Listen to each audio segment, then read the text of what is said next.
ॐ सदाशिवसमारम्भां शङ्कराचार्यमध्यमाम् अस्मदाचार्यपर्यन्तां वन्दे गुरुपरम्पराम्। हम लोग मंगलाचरण वाला जो श्लोक है वो पढ़ेंगे। मैं पढ़ूंगा, फिर आप लोग भी पढ़िएगा, शिखा भी पढ़ेंगे। सच्चिदानंद रूपाय विश्वोत्पत्ति आदि हेतवे सच्चिदानंद रूपाय विश्वोत्पत्ति आदि हेतवे तापत्रय विनाशाय श्री कृष्णाय वयं नुमः। तापत्रय विनाशाय श्री कृष्णाय वयं नुमः। तो पिछले क्लास में हम लोग जो 6 अध्याय था भागवत महात्म्य का वो समाप्त कर चुके हैं। हमने देखा कि भागवत की महानता कितनी है। बड़ा से बड़ा पापी हो, बहुत बड़ा से बड़ा पापी, एक ही नहीं कई सारे पाप किए हों, ऐसा पापी भी ना भागवत का अधिकारी बन जाता है अगर वो एकाग्र होकर सुने, उसमें इच्छा जागृत हो जाए मोक्ष की।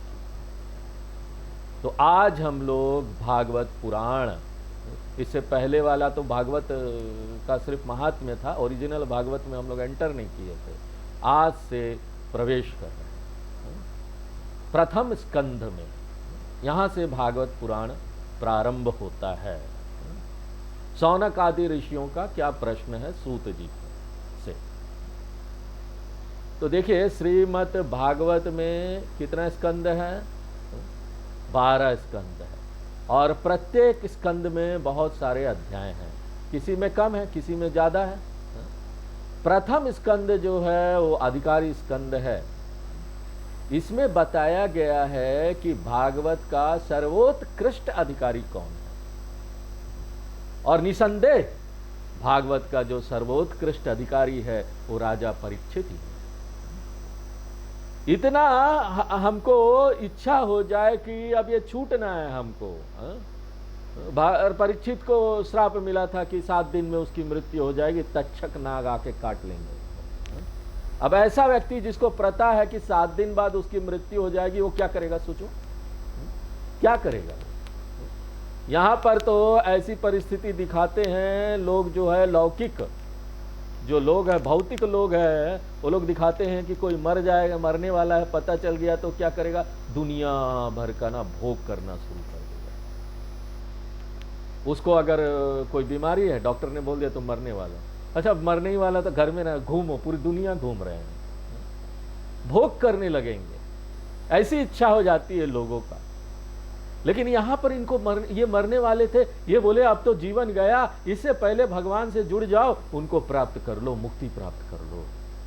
ऐसा जो व्यक्ति है, अब उनको ये इच्छा तीव्र हो गई क्योंकि सिर्फ 7 दिन उनके पास बचा था। तो ऐसा जिसके मन में आ जाए ना, ऐसा जो हो जाए ना तीव्र मुमुक्षु, वही सर्वश्रेष्ठ अधिकारी है भागवत का। देखिए भागवत पुराण के प्रारंभ में ही बहुत सुंदर श्लोक है। केवल ये जो पहला श्लोक है ना, ये पूरा वेदांत बता देता है आपको। वेदांत से अलग कुछ नहीं, आप समझ लीजिए। और अगर खाली सिर्फ यही एक श्लोक पर हम लोग व्याख्या करने लगे ना, तो फिर 7 दिन भी कम पड़ेंगे, पूरी वेदांत बतानी पड़ेगी आपको। और इसी एक श्लोक की व्याख्या पूरे ग्रंथ में की गई है। तो भगवान को प्रणाम करके प्रथम स्कंद का पहला अध्याय का पहला श्लोक हम लोग पढ़ते हैं। जन्माद्यस्य यतोऽन्वयादिरतः जन्माद्यस्य यतोऽन्वयादिरतः चार्थे स्वभिज्ञ स्वराट चार्थे स्वभिज्ञ स्वराट तेने ब्रह्म हृदय आदि कवये तेने ब्रह्म विदाय आदि कवये मुह्यन्ति यत् सूर्यः यन्ति यत् सूर्यः तेजो वारिमृदां यथा विनिमयो तेजो वारिमृदां यथा विनिमयो यत्र त्रिसर्गो मृषा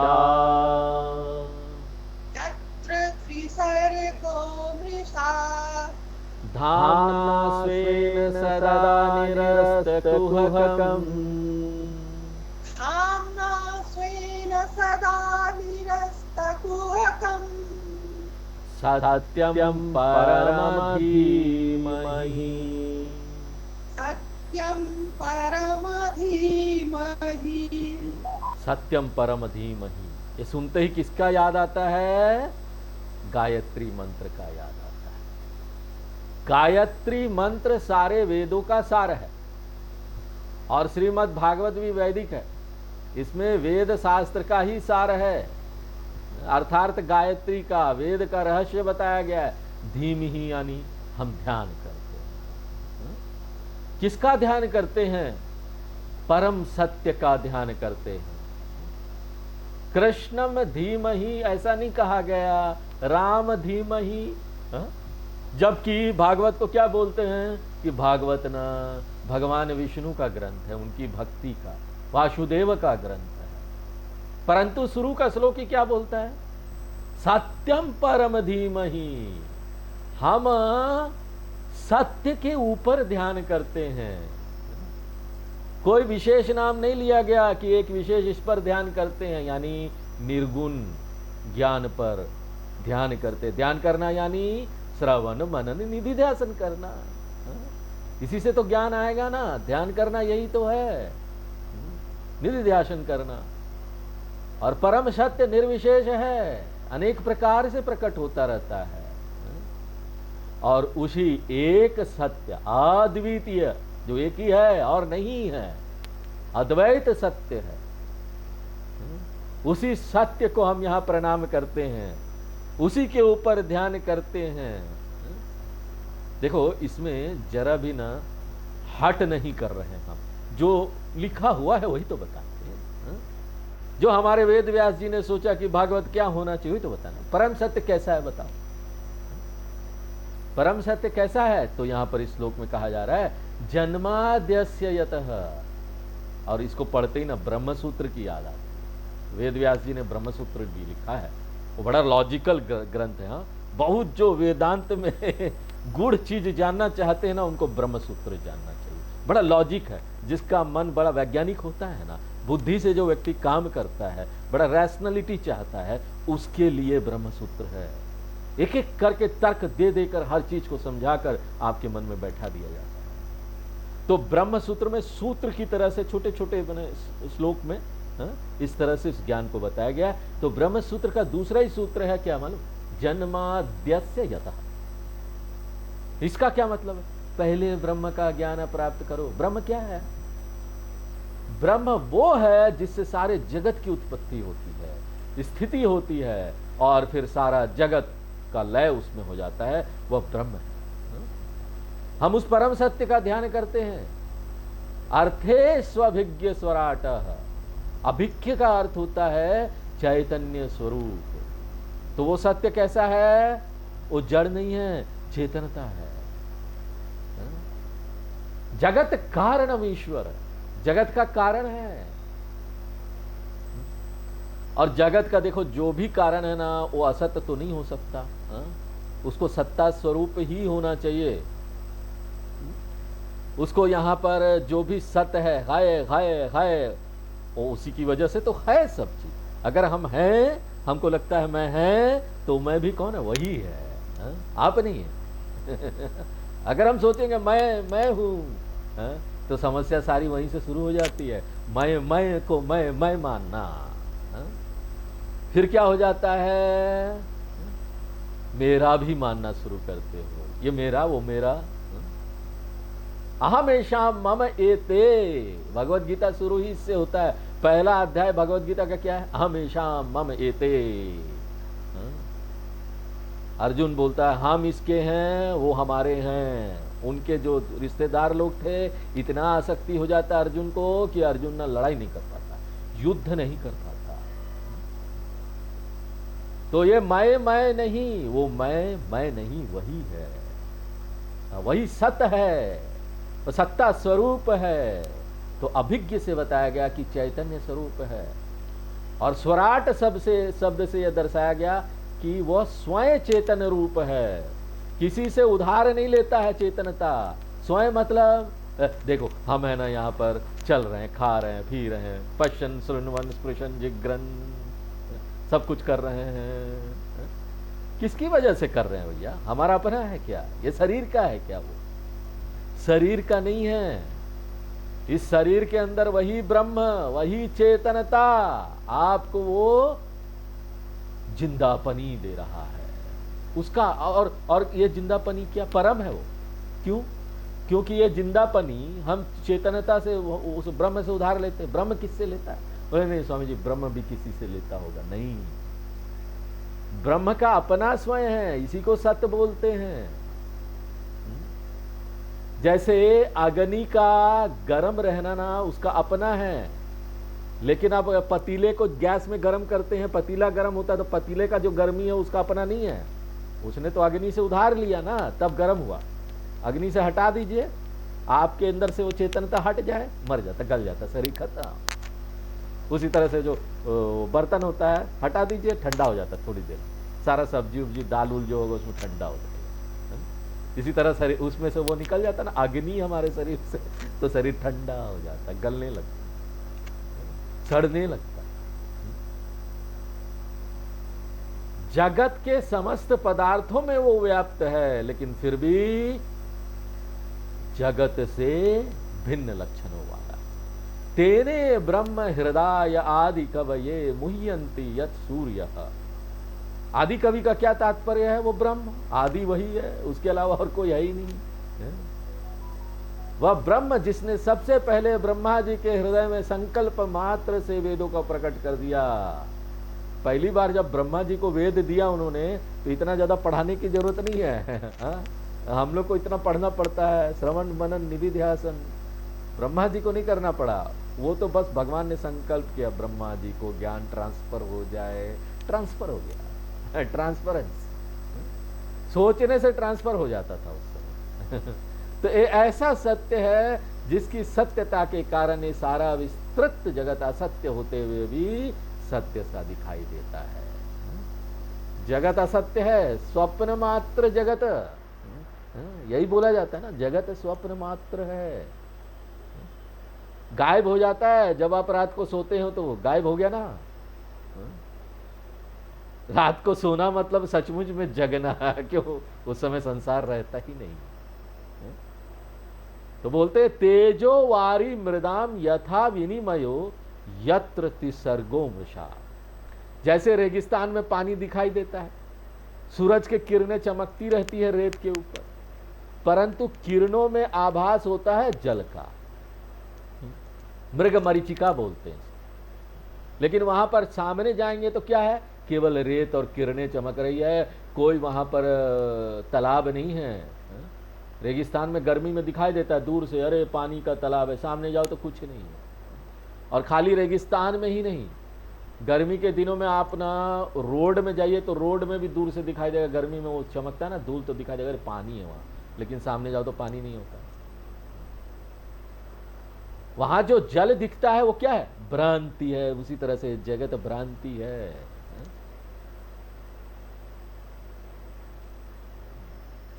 मांडुक्य कारिका में गौड़पादा जी ने ये साबित कर दिया कि जगत है ही नहीं।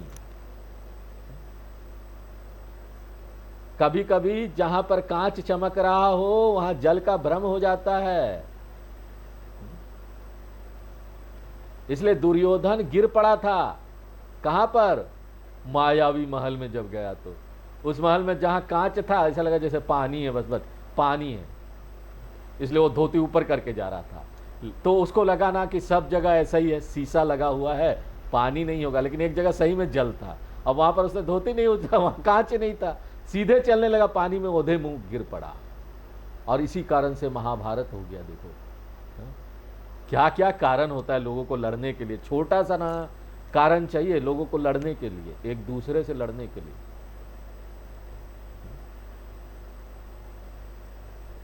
रेत पर चमकने वाली किरणों में पानी नहीं, पानी का केवल आभास होता है।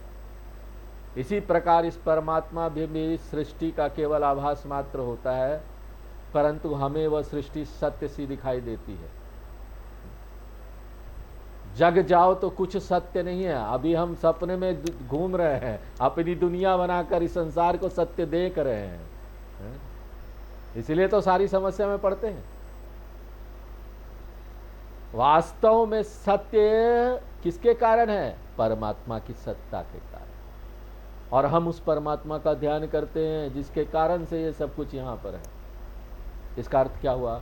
हम उस परम सत्य का ध्यान करते हैं जो संपूर्ण सृष्टि का कारण है, स्वयं चैतन्य स्वरूप है, अनंत स्वरूप है, जिसमें ये जगत केवल आभास होते हुए भी सत्य सा प्रतीत होता है। और आगे क्या बोलते? मुह्यन्ति यत् सूर्यः, जिसके विषय में बड़े बड़े कवि लोग भी मोहित हो जाते हैं। कवि यानी ज्ञानी लोग, बड़े जिनको शास्त्रों का ज्ञान है, वो भी मोहित हो जाते हैं। धामना स्वेन सदा निरस्त कुहकम, जो अपने स्वरूप में ऐसे स्थित है कि वहां माया का भी आभास नहीं है, जो माया से पूरा मुक्त है। बोलते हैं अगर माया से छुटकारा प्राप्त करना हो ना तो भगवान के चरण पकड़ लो, उन्हीं के चरण में रहो, वहां पर माया नहीं आती, माया उनके चरणों में घूम नहीं सकती, आपको परेशानी नहीं दे सकती। और ऐसे परमात्मा का हम ध्यान करते हैं जो माया का स्वामी है। ब्रह्म आश्रयः माया अस्ति ततोगो। अब हम लोग दूसरा श्लोक पढ़ते हैं। धर्म प्रोजित कैतवोत्र परमः,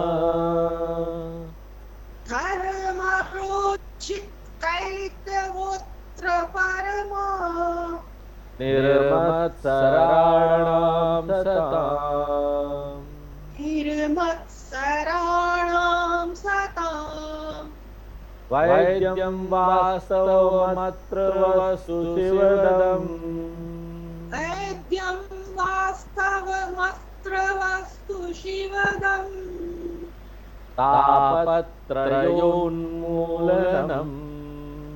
तापत्रयोन्मूलनम्, श्रीमद्भागवते महामुनिकृते श्रीमद्भागवते महामुनिकृते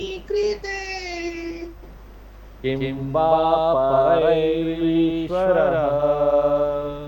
किं वा परैरीश्वरः, सद्यो हृदयवरुध्यते त्रिकृतिभिः, सत्यो विद्यवरुध्यते प्रकृतिभिः, शुश्रूषुभिस्तत्क्षणात्, श्रूषुभिस्तत्क्षणात्। भागवत में कर्म कांड, उपासना कांड, ज्ञान कांड, कर्म योग, उपासना योग, ज्ञान योग। कल हम लोगों ने गीता में देखा ना, ये तीनों क्या चीज है, किस तरह से ये तीन ही साधना है। पूरा वेद इन तीन चीजों के बारे में बताता है, ये तीन ही साधना है। और भागवत में यही तीन बताया गया पूरा विस्तार से, यही विशेषता इसकी बताई गई है। और इसमें जो धर्म बताया गया है, धर्म प्रोजित कैतवोत्र परमः, इसकी विशेषता यह है कि इसमें जरा भी छल कपट नहीं है। इसका अभिप्राय भागवत कथा में आएगा, डिटेल में हम देखेंगे। यह परम धर्म है। और यह किस प्रकार के लोगों के लिए कहा गया है? तो कहते हैं निर्मत्सराणाम सताम, ये सामान्य लोगों के लिए नहीं है, ऐसे सत्पुरुष जिसके मन से काम क्रोध मद लोभ मोह मत्सरा आदि भाव निकल गए, जो शुद्ध अंतकरण वाला हो गया। अब इस श्लोक पर बहुत बड़े बड़े भाष्य लिखे गए हैं, धर्म की परिभाषा हो जाती है यहां पर। वैद्यम वास्तव मत्र वस्तु शिवदम, यहां पर ऐसी परम वस्तु का निरूपण किया गया है जो शिवदम, शिवदम यानी कल्याण प्रद है। और कैसा है? तापत्रयोन्मूलनम, तापत्रय को जड़ से मिटा देने वाली है। तीन ताप,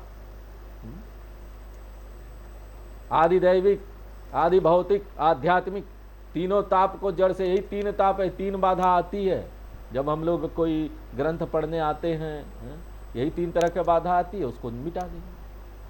वास्तवम, इस वास्तव सब का भाव बड़ा अच्छा है। क्या है?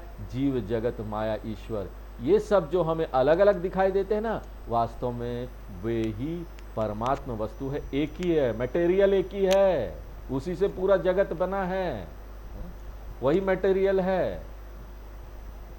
तो यहां उस मटेरियल, उस परमात्मा वस्तु का वर्णन किया गया है जो कि ये सारा जगत के रूप में हमको दिखाई दे जाता है, जीव जगत ईश्वर के रूप में हमको दिखाई देता है।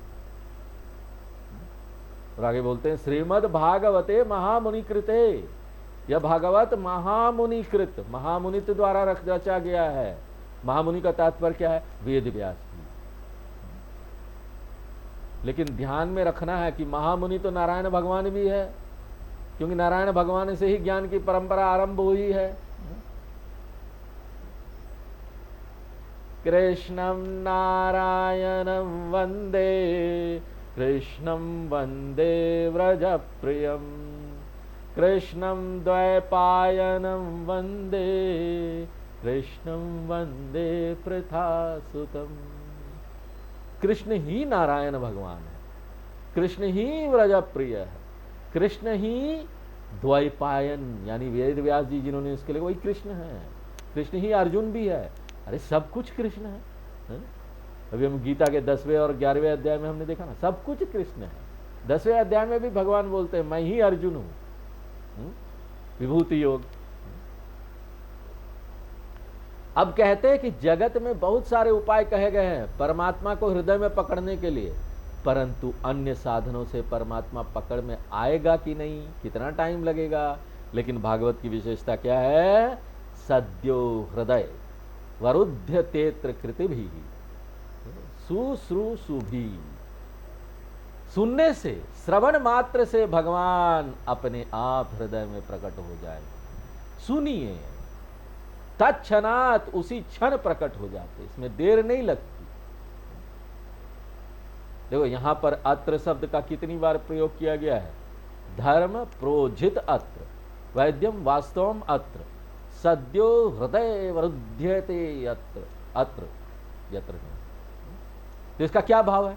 अत्रेव, केवल यहीं पर परधर्म का निरूपण किया गया है। परम वस्तु का जिस प्रकार बोध कराया गया है वैसा और कहीं नहीं कराया गया, रस के साथ, बहुत रस के साथ इसका बोध कराया गया है, कथा के साथ। तो यही वो साधन है जिसके सुनने मात्र से भगवान निश्चित रूप से हृदय में पकड़े जाते हैं, प्रकट हो जाते हैं।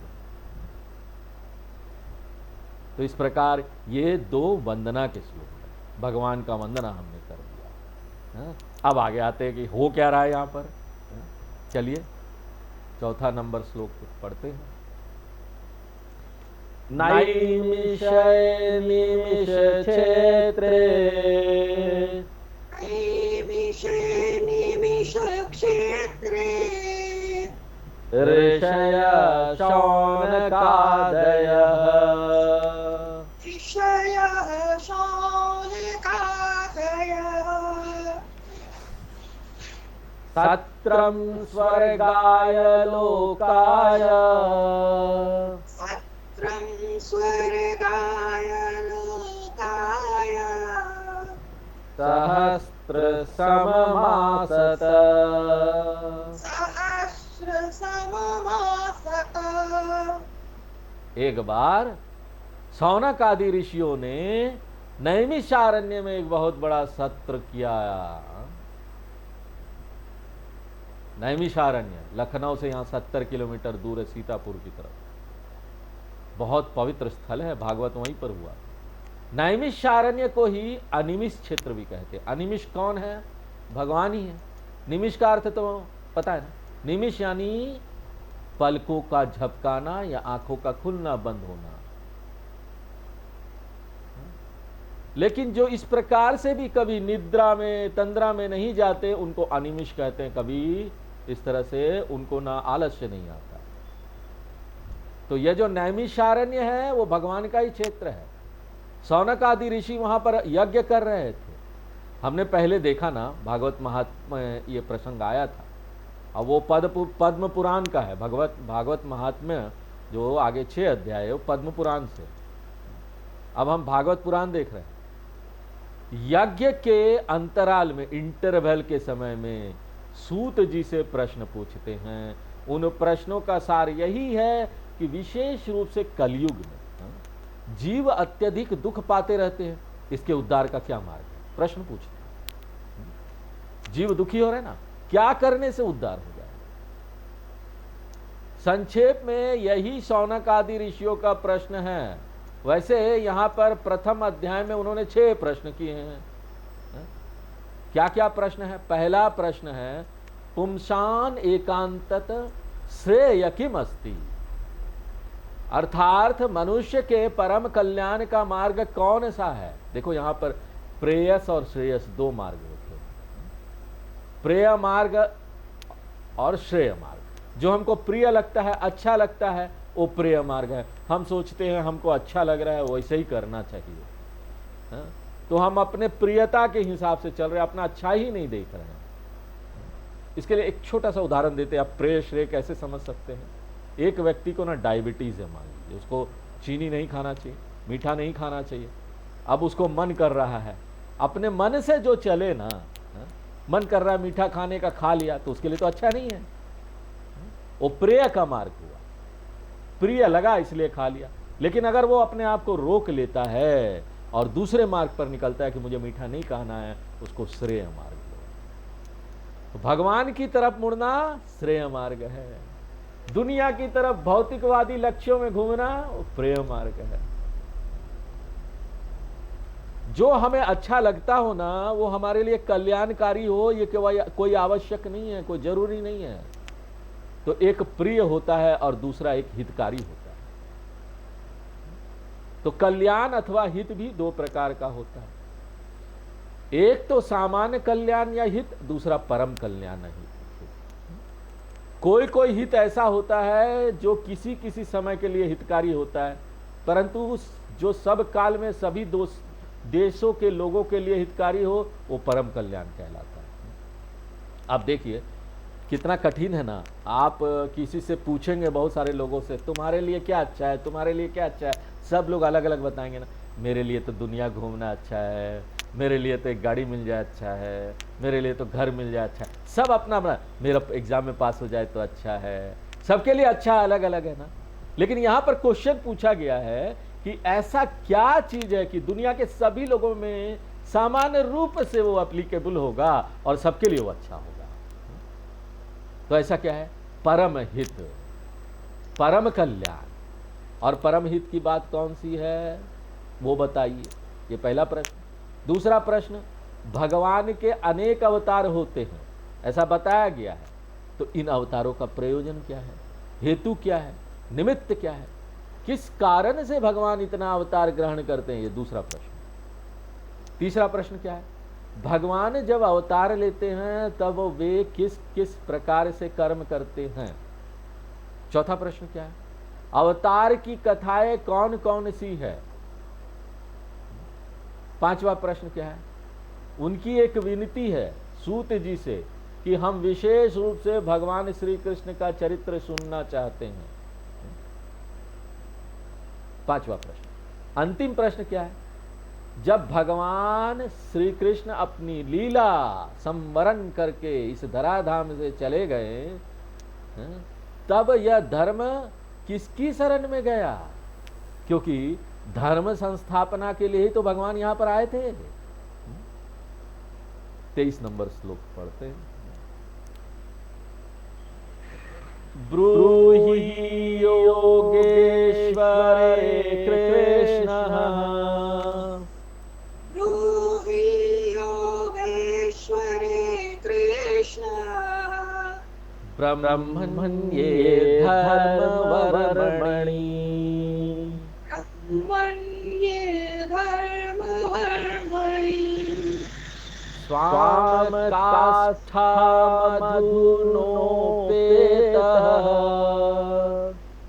स्वामकाष्ठामधुनोपेतः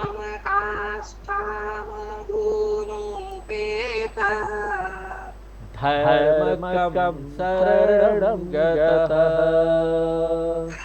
अहं शरणं गतः। तो ये 6 प्रश्न हो गए, इनका भी आप संक्षेप कर सकते हैं। क्या सभी जीवों का परम कल्याण किसमें है, क्या है?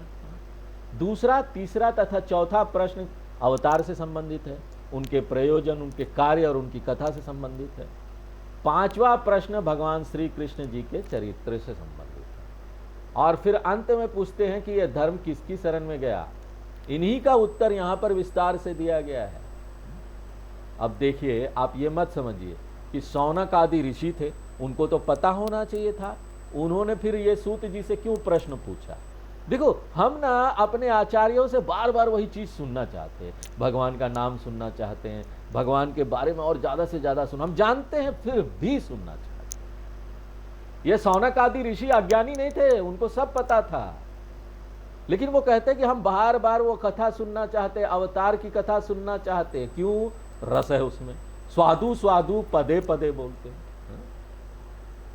यह भगवान का यश और उनका जो चरित्र है वे इस प्रकार के हैं कि जितनी बार सुने तृप्ति नहीं होती, मन ही नहीं भरता। सुनते रहो सुनते रहो सुनते रहो, मन ही नहीं भरता। अब सोचिए, क्या रामायण की कथा लोगों को मालूम नहीं है? फिर भी देखे, जितनी बार राम कथा आती है, कितनी बार टीवी सीरियल के रूप में अलग अलग तरीके से वो आया है, जितनी बार आता है लोग उसको उतनी बार देखते हैं। नाटक के रूप में देखते हैं, टीवी में देखते हैं, सिनेमा में देखते हैं, और कभी भी ना आघाते नहीं है, अप्रिय नहीं लगती। उसकी लोकप्रियता ज्यों की त्यों बनी रहती है। अभी एक एनिमेटेड रामायण सिनेमा में फिर से आ गया है, जापानीज लोगों ने बनाया उसको, animated the legend of Rama release हुई है।